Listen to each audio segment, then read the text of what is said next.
Hello, Scorpio, Sun, Moon, Rising, and Venus signs. Kamusta kayo? Sana ba'y nasa mabuti kayong kalagayan? Welcome back po sa Star Tarot. Kung bago kayo dito, welcome din kayo. Thank you sa inyong support. I truly appreciate it. God bless you all, Scorpio. Una mensahe po ninyo, Chariot energy. Si Chariot, this is victory energy. No? Yan ang napipick up ko rito na you are claiming your success or nandoon na kayo sa puntong napagtagumpayan nyo na. Siguro kung ano dito yung ipinaglalaban ninyo or kung ano man yung ginagawa ninyo na alam mo yun, yung talagang pinagsisikapan, nag-e-effort kayo for this and napagtagumpayan nyo to. No? Kaya you're heading towards a different path sa ngayon wherein you are more confident, you're more assertive dito kasi nga mas mataas na ngayon yung confidence ninyo. Mas mataas na dito yung tiwala ninyo sa inyong sarili kasi nanggagaling kayo sa tagumpay. So travel also is very imminent dito for you, Scorpio. And by the way, Scorpio, it's Christmas Day. So Merry Christmas po sa inyong lahat. Have a good Christmas and God bless you po. Ace of Swords. Ayan, wow. So, this is victory energy. This is also a victory energy. Kaya, Scorpio, napakagandang sign nito. Ibig sabihin na kung ano yung effort na nilalagay ninyo into something dito na gusto ninyong makamit, no? Gusto ninyong ma-achieve, ma-accomplish, ay maaari talagang yan ay ma-accomplish ninyong lahat, no? Sa Ace of Swords, this is also tagumpay. Meron ditong pinagdaanan kayo, medyo mahirap-hirap, medyo challenging, but you were able or you managed, no, to claim your victory rito. You managed to succeed, no, sa kung ano man ito. There are may mga ideas na pumasok dito, new ideas, new inspiration, new information na talaga naman yun ang nag-push sa inyo, no, para mapagtagumpayan ninyo ang isang bagay. So, what else? We have judgment energy. Yan, this is an important judgment call. No, Scorpio. This is an important judgment call. Meron kayo ritong pagtatagumpayan or meron kayong pinagtagumpayan rito and maybe ito yung victory we're in. Ito yung magbibigay linaw din sa inyong isipan dito na maaaring magkaroon na kayo ng realization na yes, it's about time na for me to face kung ano man ang kailangan kong pagdesisyonan dito. Kasi high vibe kayo, nagaling kayo sa victory, so high vibe kayo.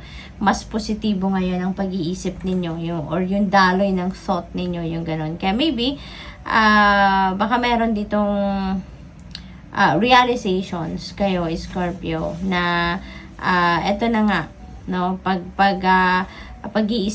ipag-iisipan na ninyong mabuti kung ano ang gagawin ninyo rito sa maaaring concern ito or problema ito na kailangan na ninyong harapin sa ngayon, no? Maaaring kung ano man ang sitwasyon na to, baka related dito sa inyong nakaraan, no? At maaaring pabalik-balik ito. Pero ngayon, maybe hindi nyo na to hahayaan na muling bumalik, kaya maaaring tapusin nyo na to ang connection ninyo rito sa sitwasyon na to. We have temperance energy. Ayan, there is an angel of peace dito, no? So, most likely, Scorpio, magkakaroon na ng balanse ang sarili ninyo, ang buhay ninyo, pag-iisip ninyo, kaya magkakaroon na kayo din dito ng peace of mind. Dahil galing kayo sa tagumpay, galing kayo sa victory, galing kayo sa pagka-high vibe.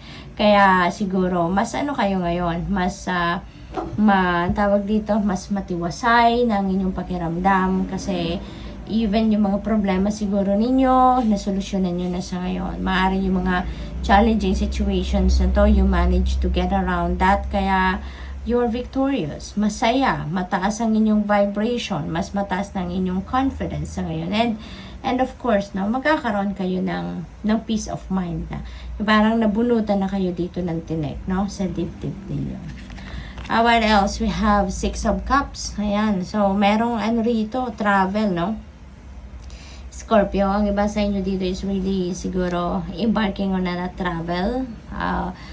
Siguro pagbibisita ito sa pamilya, di ba? It's holiday season, it's Christmas season, kaya panahon din para sa gatherings, pagbibisita sa mga pamilya, pagsasama-sama ng mga mahal sa buhay. So maybe you are also going to you're going to visit home, family, and maybe you're going to show your support din dito sa inyong mga kapamilya, nandiyan ka, no? Yung ganon. So what else? We have lovers. Ayan. So, this is decision making, no? So, this could be related to judgment energy. Maaring kung ano man ang kailangan ninyong pagdesisyon nandito sa judgment energy na to. This could be related to family or could be related to relationships, no? Scorpio. Maaring kung ano man itong kailangan ninyong pagdesisyon nandito, kailangan ninyong harapin sa ngayon. Now, maybe that is related to your relationships in the past. So, what else? We have justice. You are getting what you deserve. Sa ngayon, kung anong para sa'yo, yun na makukuha ninyo. This is karma. No? This is karma at play as well, Scorpio.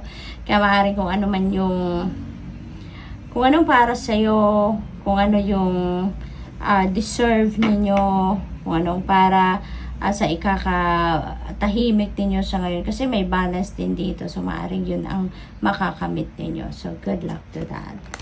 Maaari din may pinaglalaban kayo sa korte, no? With the justice energy. So, kung ano ang magiging desisyon siguro ng korte dito, this is going to be in your favor and kaya magtatagumpay kayo. So, maybe yung victory na to, victory ninyo sa case or sa kung ano mang concern na pinaglalaban ninyo sa korte. Knight of Cups. Ayan. So, ang iba sa inyo dito is Scorpio, maybe magkakaroon talaga kayo ng panahon ngayon siguro to connect with yourself, connect with your higher self, connect with your soul, and maybe you are focusing on your spiritual side. So maybe you're having that deeper understanding and awareness, no, regarding your your spiritual side, your relationship with the divine, your purpose, yung mga ganon. So good luck. Thank you for watching. Love and light. Namaste.